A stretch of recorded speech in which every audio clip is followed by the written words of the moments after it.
Hi guys, my name is Girish, the host for Back to Basics, another Back to Basics on another week of Back to Basics.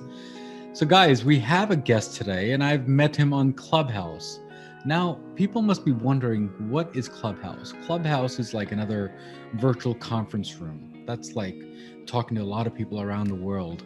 Niket is actually from India, but he's a great speaker, a great person to talk to, chat with, get some guidance. And he has so much work behind under his belt. He's just an amazing guy. And I brought him here into this show to make me learn something and make you learn something and make things come into basics. So we're going to be talking about pandemic of the 21st century and the listings of it and what we have gone through from the 20th to the 21st century and go down the list of go to the basics really. So Niket, thank you for coming on my show. And so Niket, before we get into the basics of that, first thing is, what does back to basic mean to you? Well, I think back to basic is about going back to fundamentals when things aren't going your way. It's all about getting back into the fundamental mode, a simple mode where you can keep going in life and you're fighting fit. That's what big back to basic would mean to me. Well, awesome. So Niket, thank you for coming on my show to make, I'm so honored that you're here and I met you first time a couple of weeks back, 3 weeks back, whatever. And you've been amazing. Thank you so much. Pleasure. So Niket, now the question is, and from what the listings that I've seen so far, there's bunch of pandemic listings that we have, right? Back from the 20th century to the 21st century. Okay. Let me give you a picture of what I see here so far, what I've seen. Okay. You can go all the way down to 541, all the way down to 2020, which is COVID, right? Yeah. And then we'll go to the details of that, right? But you want to explain on certain ones that you are comfortable with talking about? Oh, we can look at the big picture of all this that's happened. Uh, so some of them have been limited to a particular area. Some have actually moved on to become pandemic. Even the interwar period is another classic period, though there was no pandemic per se there, but there was a major destruction that happened, and we're dealing with physical destruction. Here we're dealing with destruction of economy. Here we're dealing with loss of lives. Pandemics have changed the world always. Yeah. You look at any pandemic, you look at any epidemic of a large scale, it has redefined the behaviors of people. It has redefined the way the market operated, the way the industry operated. So normally every setback brings a human being to fight back again and try and attempt a normal, going back to the normal, using that whole law of entropy. But that never happens. There is a new behavior that comes in. There are innovations that happen, technologies come in, and ultimately the behavioral patterns of people change. And it's always been that human beings are so resilient that they come out winners and they create a new world after that. And Yeah. I won't be surprised if the same thing happens after COVID-19. Yeah. So Niket, here's the listing of the 21st century that we have gone through, or I should say the 20th century. So Yes. so the first question that I have, do you actually think, and I don't know, maybe this is a speculation or not. So basically World War One happened back in 1914 and till 1918, right? If I'm not Yeah. mistaken, I think Yeah. November 1918. And I think the pandemic kind of started on 1918. Do Yeah. do you think that was the change course of the World War One?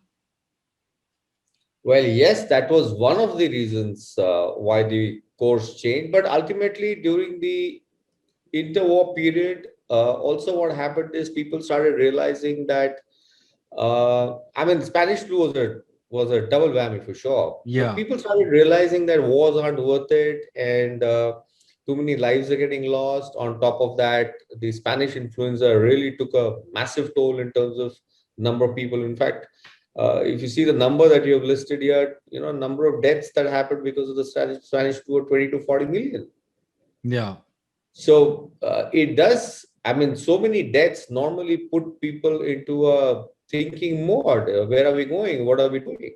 Mm-hmm. And there's a feeling of helplessness when so many people die, so many things go wrong, and you start believing that things are not in your control at all. Mm. And that's when the human being wants to come back with some innovations, some difference that they want to make, so that next time onwards when such things happen, they want to believe that they can manage it, because ultimately humanity lives on hope. So, Niket, I mean, for 20 plus years, I'm a technologist. Okay, I don't know nothing about the pandemic and the scientists of how they do all this, right? But Yeah. as a lame person, okay, I'm thinking, why have they not learned from their mistakes from before? Let me rephrase the question again. We see so many diseases, okay, Yeah. and so many pandemic things happening. Why aren't we learning from what needs to come next, or how can we fix it faster? So, I mean, if you go to the creative sense of a human being, Yeah. it's a process of discovery that every human being is going through. Yes. And in this process of discovery, we are applying a creative mind. We are trying to constantly create new world. And while we are doing that, we keep experimenting with the environment. And when we are experimenting with the environment, we do tend to damage environment too. Now, it's Yeah. not only about being only creative, it's also about the greed. So there's a lot of greed that the human being carries. For the want of word, you may also call it ambition. Yeah. And that starts creating innovations which can bring about a whole lot of damage to the environment around us. Mm-hmm. There is greed to acquire new land, because obviously supply chains are very important, and Yes. supply chains to move require very, very strategic land. So that's the reason why wars tend to happen. Mm-hmm. Wars typically tend to happen because they need the supply chain routes, or they need land for agriculture, Mm-hmm. or they need land for raw materials. Mm-hmm. Rest of it is all facade, but that's primarily why people tend to fight with each other, and wars have happened over a long, long time. Yeah. And while wars happen, sometimes because we create a problem with the environment comes back with these kind of calamities. So it could be tsunami, it could be viruses, and at times there are experiments that fail, and when those experiments fail also, then the diseases and the ailments jump into human beings. That's the reason why. But nobody will ever know why these things really happen, because they're too deep seated. Yeah, yeah, but with these things, I think we should be more, I guess, planned oriented, to take precautions, right? And I think we okay, let me start again. Since last March and to today, we know that we need to wash our hands, wear gloves, wear masks, and all that stuff. But but I bet you, when everything goes down and we get the vaccine and we're all taken care of, do you think we're gonna still wear the mask and that, or are we just gonna go back to normal? Because people tend to forget that this is where we came from, like a year ago, a year and a half, maybe. We weren't born to wear a mask. That is true. Every human being is born to be free. Yeah. Over a period of time, we've learned to wear clothes, we've learned to wear shoes. But then, that's a part of our life, that's a part of our upbringing since childhood. We've got used to it. That's also a mark of being a part of the civil society. Hmm. But masks aren't. Now, will they become a part of our living style? I don't know. But the face per se of a human being is where the entire expression happens. Breathing is one sure thing where freedom of taking in oxygen, taking in the fresh air is so important. Um, Masks may not really be what a human being would want to look for. I'm not sure whether that would be a habit that people would love to carry. And I'm using the word love to carry. If Hmm. it does become a compulsion, they may use it, but they're not going to like it for sure. But Niket, if you look at, I don't have the numbers, but I know for a fact that the flu numbers have gone less due to people wearing masks. Yes. So Actually, that's better if you think about it, no? You should wear masks while the pandemics are on or while the infection is really moving fast. Hmm. But if you're looking at a human being wearing a mask continually for the rest of the life, that's going to be a very difficult proposition. Hmm. You're actually taking away the absolute freedom of a person to be breathing fresh, normal air. In fact, pollution. People wear masks also because of pollution. And that's not what a human being would want. In fact, I've been talking to a lot of people, being a behavioral scientist. I'm trying to analyze the impact of masks and the impact of the new style of living that people are now getting into. It's taking a huge psychological toll on people. Hmm. And this is only the India based, or this is overall that you're talking? Well, I speak to people all over the world. I'm fortunate that my connects are all over the world. And nowhere in the world do I see people being too comfortable about wearing a mask, but they are wearing the mask as a part of the discipline, as a part of the safety norm that they would now want to practice in life. Yeah, yeah. So, Niket, before we get to the other basics of my questions, so what is your company? What do you do? And explain to the audience if you can, if you don't mind. I mean, there's a history to my company. I was a corporate professional before I really got into this work, which I will explain to you in a little while. I started off my career as a customer support guy, moved into sales, moved into product management, then got into operations. And then I started questioning this, is that what I want to do? And every time I used to go to my office, I used to feel lost. I mean, I was heading towards a midlife crisis, or maybe I was already into midlife crisis. And then I asked myself this question one day: what is it that I would love to do? And there's just a tiny bit of an answer that came in. There's a little voice inside me which said, look, you love psychology, you love human behavior, and you love to see people doing well in life. I wouldn't want to use word winning. That becomes a little too larger than life for me. But then I realized that behavioral sciences was my calling, management was my calling, and behavioral sciences requires understanding of management for sure. Hmm. And one fine morning, I just quit my job. And when I quit my job, coincidences and providences is something that I've always believed in life. There were a set of people who came home for dinner, and they just asked me, "Have you given your company a name?" And I said, "No, I haven't." So they said, "Fair enough. We are Sanskrit scholars, and just give us what is it that you want to do, and if it's okay, we'll give you the name that you may want to carry." And I said, "Perfectly okay." So I said, "Hey, look, I want people and companies to really confront the truth, Hmm. because most of the time people tend to put the truth on the company. I mean, company ultimately is a set of people only. They put the truth under the carpet. They don't want to look at it, and that's what ultimately damages organizations. That is what ultimately brings in a decay in human being. Hmm. So they came back to me the next day and said, Atyasa seems to be a good word. And I said, what does it mean? I said, it's not there anywhere. I can't even locate the word anywhere. So they said, well, it means transcendence. It means transcending to the reality, transcending to the truth, if you may. And if you like the word, you can take it. Hmm. And it was a kind of a decision that I had to take, because one of the things about this name was it could be highly misunderstood, because in certain parts of India, and then I was operating in India only, in Hmm. certain part of India, Atyasa could be misspelled as Atyasa, which is excess desire. Hmm. And I said, well, that's fine with me. I have an excess desire to reach out to people. I have an excess desire to bring about transformation in the way organizations work, in the way people work. And I said, I'm perfectly okay. So I took up that name. My company is now completely into the work of behavioral modifications. We do a lot of behavioral assessments of organizations, and then we pinpoint which are those derailers, which are those behaviors which aren't helping the organization anymore. Hmm. And then we work on leaders in terms of modifications of their behavior so that they can win and the organization can also win. That's the only thing we do. Hmm. And in management parlance, that's typically called coaching.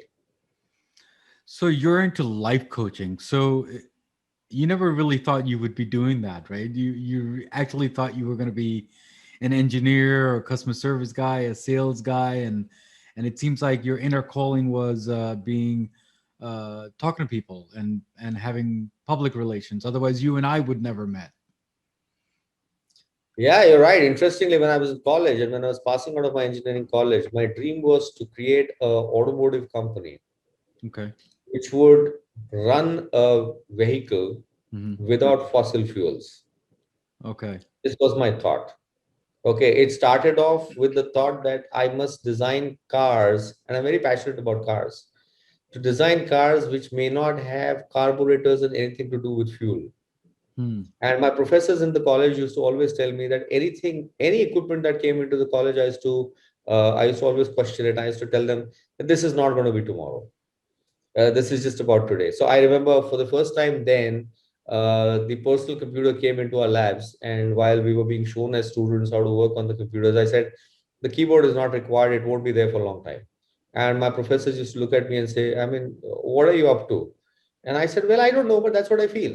And all of a sudden, we now see tablets happening and all that. So you're right. I never knew that I would leave engineering, but I knew I was not meant to be an engineer. Hmm. So So I did come up in life with this dichotomy for sure. yeah, so you did all that, and finally you came on back to basics, and I think that's your final stop, right? Or you're gonna keep on going. Yeah, yeah. So I am back to basics because I think what I'm doing is it's a calling of the heart. Sure, sure. I do nothing about engineering anymore, but I do work with engineers. Yeah, yeah. Thank you so much for that. So let's get back to the topic here. So let me ask you this. Um, with these vaccines that we have, we're not talking COVID. I'm just talking in general, okay? Yes. Now, with all these vaccines throughout the 20th and the 21st century, don't you think we have learned that we should have a stock piled up for any outbreak happening? We would need a stock from now on for sure. Yeah, But the problem with such calamities is you may have a vaccine for yesterday. right. Would you have a vaccine for tomorrow or That's today? That's going to be a problem. but the problem also is capital, right? Because it costs a lot of money to get that stocked up, and refrigerators and stocking fee, everything else, right? But then the technology is evolving. I think every time such setbacks happen, human beings tend to come up with a lot more innovations. I mean, this is the first time. So I have a few friends who are virologists and who are into making a vaccine. And I was talking to them, and they said, look, this is the first time that we ever were able to come out of the vaccine in 1 year. That is true. Yeah, but that's because of a push, right? Otherwise, it would take at least a couple of years just to get it. Oh, yeah, it could be 10 years plus, at Yeah, times 2 years plus, yeah, right? yeah, Look at pharma. Pharma typically to create a drug takes a minimum of 10 years for sure. You yeah. extract the molecule and then you take that molecule, you convert it in an artificial way, then you do the testing of the drugs, and then So, after the clinical trials, you really announce it. But then look what we've done. but Niket, We, I think that I think I should rephrase or reboot my question. I think yes. instead of stocking up, I think we should process it a little quicker. Yes. So agility is the norm to stay. Yeah. As the technology evolves, as the society becomes a lot more complex, as the demands of the market keep changing, and it's a known fact with every new year that sets in, every new calendar year that sets in, the obsolescence of products is definitely a given thing, and the speed is going to be a lot, it's going to be increasing for sure. Yeah. So agility is something that is definitely the essence of living from now on. Hmm. And if you're not agile, and then if you do not really accelerate this agility in your organizations and your life, Hmm. you're surely heading for a disaster. But again, my question still stands: why aren't we learning from our mistakes from the That's past? not the tendency of a human being. The human being operates on hope. Right. That's how we live. I mean, this is purely coming from the standpoint of behavioral sciences. I think my mind is still from a technology field. But if I see a Yeah, problem, I think we should go to the root of the cause, you and as should. what and I think that is the root cause. But then again, your answer is more on faith and hope So and it's like this. We yeah. live with so let me get it a little more deeper. And this is an interesting topic. Though the man's basic mode, is about living on hope. It's about a visualization of a better tomorrow always. But every time a setback happens, that drives the human being to become creative, get into the root cause of the problem, do an absolute analysis, again to transport oneself into the future that I'm building a better tomorrow again. Right. Now, if I do not have that hope, I will lose the essence of solving a problem also, because I will say, if there is no tomorrow for me, why am I solving this problem? That's right. That's Right. right. So, Man's Search for Meaning is a book that inspired me. It was written by Viktor Frankl. He was a psychologist. Yeah. And he did the analysis. He was a psychiatrist and he did the analysis of the psychology of concentration camps. Hmm. And he came up with a very amazing hypothesis. And he said that ultimately all those who survived the war had hope that one day this war would be over, they would be back with their families, and they would be leading a beautiful life. Hmm. So In fact, the entire international institutions came into being because there was a hope that they wanted to reconstruct the economy. and what was And it? they got down and solved the problem. And the problem was, can we now deal with issues which are creating conflicts? And I'm sorry, what is the name of the book again, if you don't mind? Man's Search for Meaning by Viktor Frankl. Okay, okay. I will definitely look at that because it seems like a very interesting Oh, it's topic. an amazing So, book. so basically, Nick, actually, then that tells me that we've always thought back to basic, back in the days, with with the thought process. I mean, but not the root cause of it. Yeah, I mean the wisdom that exists in the consciousness of every human being comes from all the set of complex problems that you solved. Yeah. And if you have solved those complex problems in the past, only then you are empowered to bring about a change in the future. Hmm. So life is a problem, something that Gautam Buddha always talked about. Hmm. Is the essence, it's the basic of life. When you understand that life is a problem, A, it ceases to be problem. Number two, since I'm a design thinking professional and I teach design thinking, I always tell my students, you must fall in love with the problems. That's right. Because if you can fall in love with the problems, only then can you solve the problem, because you have to play with the problem. That's right. And if That you can't play with the problem, you'll never solve the problem. that is The right. problem will, in fact, take over you, and you will feel so disabled in life that you'll think there's no future anymore. Yeah, yeah, yeah. Just by saying that, I think you said problem 5 times, so it seems like there is a bigger issue than usual. Oh, we live amidst problems. In fact, when we get up in the morning, from then on, we are solving a lot of problems, but we don't realize it because these are typically in management parlance, these are program decisions that we take. We know how to sort those problems out, and therefore we don't think it's a problem. Yeah, yeah. But it's actually a problem that we're solving the entire day. How will you ever use your intelligence That's right. if there is no problem? Yeah, yeah, yeah. Well, I mean, it goes just go down to the root cause and the basics of it and tackle one by one. That's all I can say. Yeah, and I'm also a metaphysicist. And in metaphysics, we always say this, that there is an absolute intelligence at work. And how is that intelligence going to experience its grandness? It's going to experience its grandness through experiences. And Hmm. how are those experiences created? By solving problems. Hmm. So, Niket, let me ask you this one question here because I looked online and they're saying closing our borders will keep the nasty bugs out. That was a sentence that I read. Now, it sounds funny, but do you think that are we actually stopping everyone from coming into the country or coming into the town, coming into the homes? Is that a good thing? I'll go to another book called The Borderless World by Kinichi Omayo. Okay. With the technology, with internet, geographical boundaries are only a thought process of a human being. They don't exist. They don't exist. Let's define the bugs. Well, I mean, according to the sentence that I read, they're saying closing out the borders will keep nasty bugs out, which means all the pandemic nonsense that we have around the But world. there are a lot of other bugs apart from viruses also. That's why I asked you That's this question. right. That's right. That's right. That's right. You can't. You can't. Yes. The virus, by its own property, will find its own ways of mutating and jumping into new human beings. Yeah. You can't contain a virus. Yeah. Look, we're seeing that. We wore the masks. We went into the COVID behaviors, social behaviors. And what happened? The virus mutated, Yeah.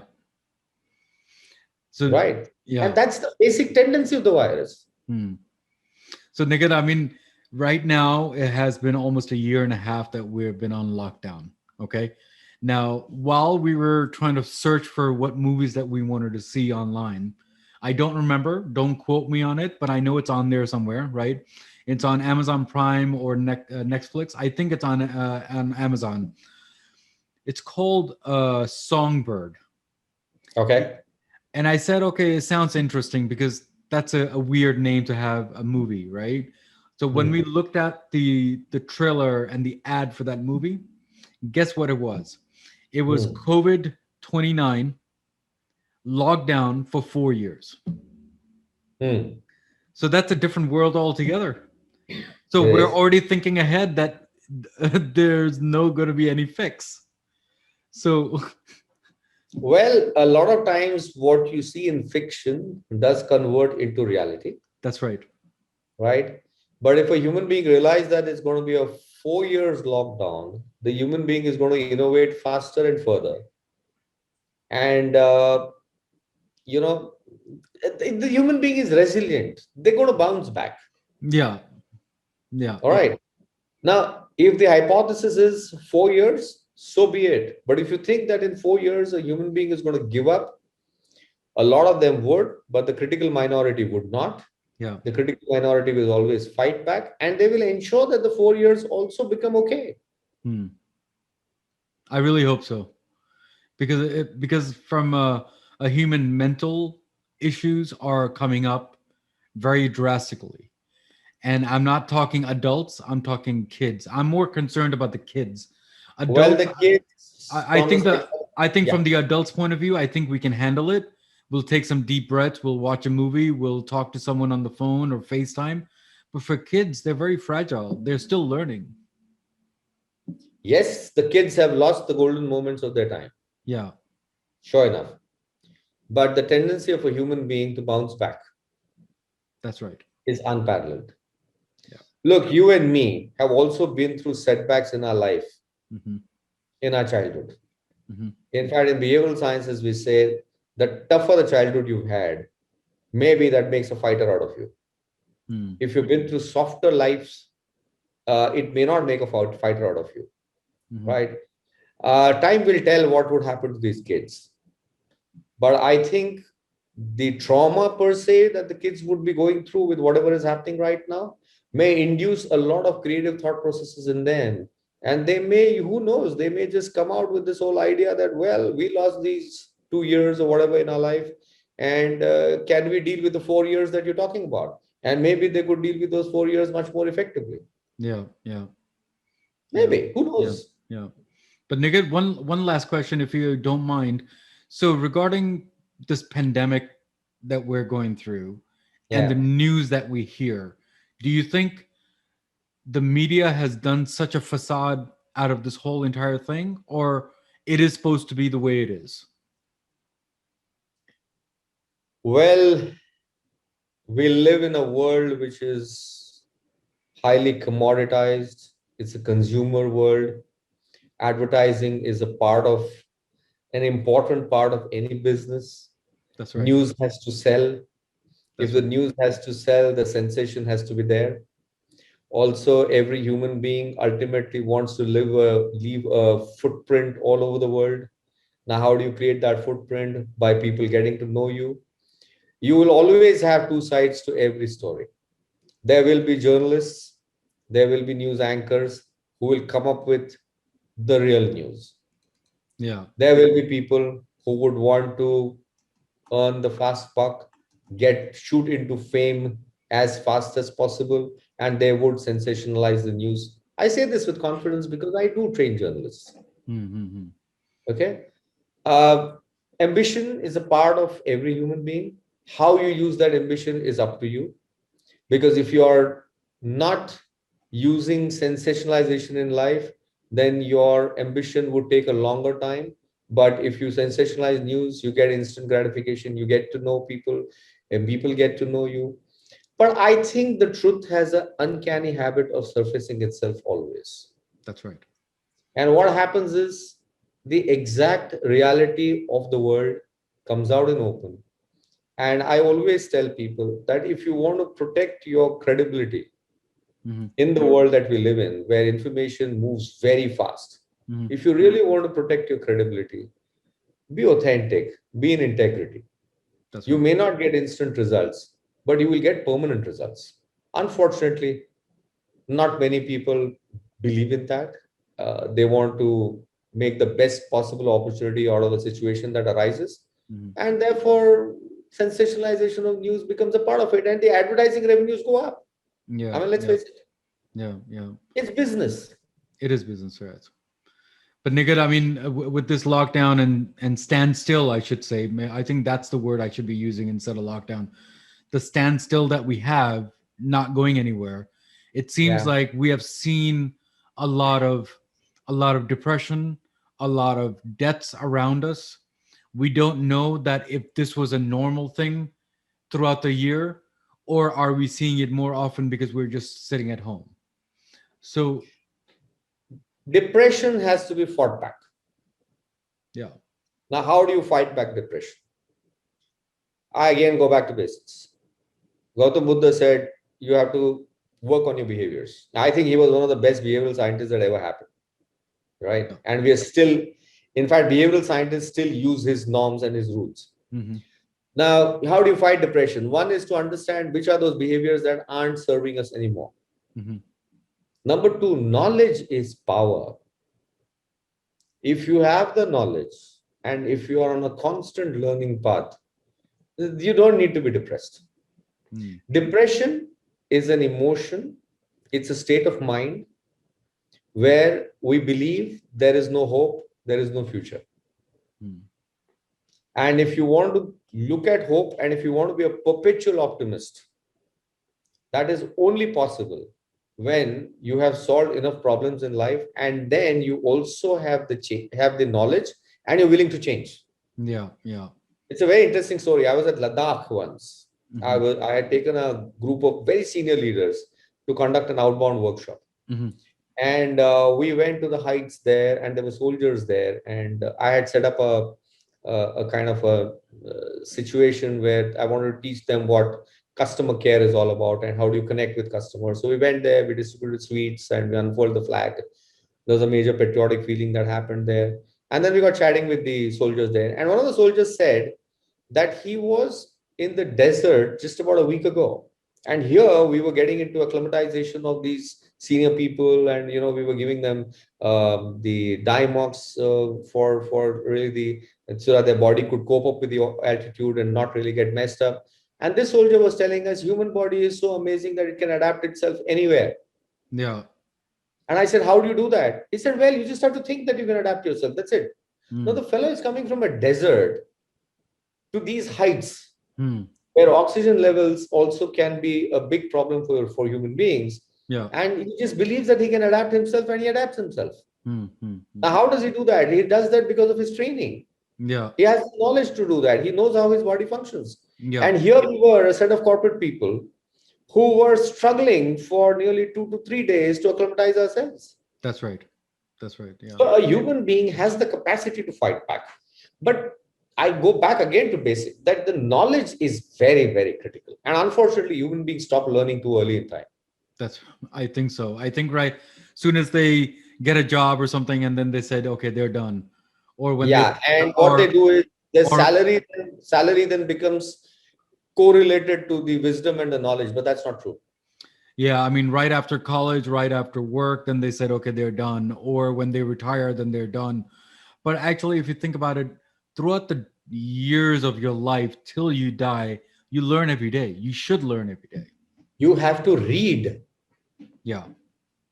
You have to read the researches. You have to be up to speed on where the world is. Yeah. Yeah. It's not only about, look, the knowledge that we acquire because of our life experiences is good. I'm not denying that. But that's incomplete. because there are a whole lot of other people who have been through scenarios which are much different than the scenarios we've been through. And somewhere our own intellect may not be developed to an extent which is the kind of collective intellect that operates in this world. Yeah.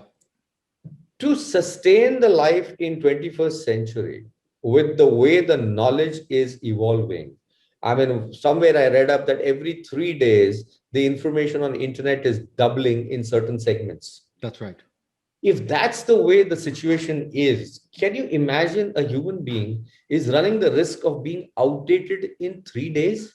Yeah. Yeah. I can imagine. Mm. So the day the human being realizes that 21st century, and I'm doing my research on 21st century, it's a volatile, uncertain, complex, and ambiguous world that we're entering. Hmm. We have to constantly learn. We have to be students of life. We have to be students of management. We have to be students of the domain that we are in, because our domain will also be moving through massive changes, and turbulences are going to be a part of the 21st century. Yeah. Yeah. Yeah. So if we are not into deliberate learning, we run the risk of being obsolete in 3 days. Yeah. Yeah. Yeah. And when people become obsolete, they can't handle situations. And when they can't handle situations, they blame the world. Mm. Yeah. You can't blame the environment. The environment is exactly the way it is supposed to be. Mm. Well, Niket, thank you so much for coming on my show. It seems like I got such an insight. But before I let you go, any last words to Back to Basics? And it seems like you said so much, but it seems like I can have you here for hours. But any last words before I let you go? Yeah, so setbacks are a norm of life. The intensity and frequency of setbacks may increase. And the only way out in the 21st century is knowledge and constant modifications of behaviors. If people are able to do that, they will come out winners. If they cannot, it's going to be a disaster. Yeah, yeah. Well, And thank the you. world is borderless. Everybody will have to have a global mindset. They will have to think beyond their borders. Only then the leaders and the businesses will sustain themselves. You can no longer operate in your own local world. It's not going to be possible. Wow. Thank you so much, Niket, for coming on my show and making my day go well and the show. But thank you. I'm so honored that you are on my My show, pleasure. and we'll keep on talking even after this. And you are a great inspiration for me, and I'll keep on learning from you as much as I can. Oh, I blog a lot. I put in a lot of videos. I'm a podcaster. And my whole idea is every day I keep researching and I convert those into digital content. My whole idea of life now is I don't want to see the world coming back and saying I never had the opportunity to learn. And in spite of all this, I've got right now, you are talking to me, I've got 2000 hours of content already out there Hmm. in the world of internet. So And every day, I still have to catch up with you. yeah, so every day I keep publishing something or the other. The point is, I am now committed to the idea that the world needs to learn, and I want to give them the latest information available. And if they can consume it, I think I've done my bit in this world. When Niket, if there's a book or something like that, please sign it and ship it to me because I really want to read it whenever you have a book coming out. Well, I did write a book on Zen. Okay. These are sutras that I have written as to Hey. what the leadership is all about. It's there on Amazon. It's also available on my website, niketkarajagi.com. And I have given it to people for free to read it. Hmm. And people are reading it. I'm happy they're doing it. And I'm also doing a series of podcasts on Zen, because I think until and unless you understand life, you can't succeed in life. So it's not only about technology, it's not only about management. Life itself is profound, and one needs to understand life. So there is that dimension of mind which also I keep nurturing. Yeah, thank you so much for that. Nika, thank you again for coming on my show. It's been a great insight. Thank you so much. Thank you. Thank you. So, so guys, we spoke with Nika today. We talked about the 20th century, the 21st century pandemic. Then we talked about life. Then we talked about Zen. Then we talked about what he did and what he's doing and what I'm doing. And I still have to catch up with him. But we're still learning as we go. That's what Niket said.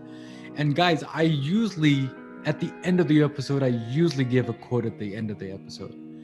But I knew for a fact that there's nothing that I can top what he has said so far on this show. Because I'm telling you, whatever he has said, that is the quote of the day.